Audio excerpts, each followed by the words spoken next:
സന്തോഷം ഉണ്ടാക്കണം. സന്തോഷം ഉണ്ടാക്കിയെടുക്കണതാണ് നമ്മൾ. ഒരാളും വരില്ല നമ്മളെ സന്തോഷിപ്പിക്കാൻ. ഒരു ഡോക്ടറും നമ്മളെ ഹെൽത്തിയാക്കി മാറ്റില്ല. ഒരു ടീച്ചറും നമ്മളെ സ്മാർട്ടാക്കില്ല. ഒരു ജിം ട്രെയിനറും നമ്മളെ മസിൽ ഉണ്ടാക്കി തരില്ല. ഇല്ല ഇല്ല. ഒരു ഗുരുവും നമ്മളെ കാമാക്കില്ല. ഒരാൾ ഇതൊന്നും ചെയ്തു തരില്ല. ആര് ചെയ്യണം? നമ്മൾ ചെയ്യണം. നമ്മുടെ സന്തോഷത്തിൻ്റെ ഉത്തരവാദിത്വം നമുക്കാണ്. പ്രശ്നങ്ങളില്ലാത്തത് കൊണ്ടല്ല മനുഷ്യന്മാർ സന്തോഷിക്കുന്നത്. പ്രശ്നമില്ലാത്തതുകൊണ്ടാണോ? അല്ല. ഈ ചിരിച്ചിരിക്കുന്ന എല്ലാവർക്കും പ്രശ്നങ്ങളുണ്ട്. എല്ലാവർക്കും ഉണ്ട്. പ്രശ്നമില്ലാത്ത ആരെങ്കിലും ഉണ്ട്. പക്ഷെ പ്രശ്നങ്ങൾക്കപ്പുറം സന്തോഷം കണ്ടെത്താനുള്ള കരുത്ത് നമ്മൾ കണ്ടുപിടിക്കണം.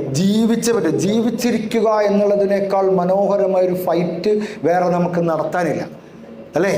സന്തോഷത്തോടെ ജീവിച്ചിരിക്കുക. നിങ്ങളുടെ ശത്രുക്കൾക്ക് ഏറ്റവും ഇഷ്ടപ്പെടാത്ത കാര്യം എന്താണെന്നൊരു നിങ്ങളുടെ ചിരിച്ച മുഖമാണ്, അല്ലേ? രണ്ട് കൂട്ടരെ വെടിവെച്ച് കൊള്ളണം. ഒന്ന് നാട്ടുകാർ, പിന്നെ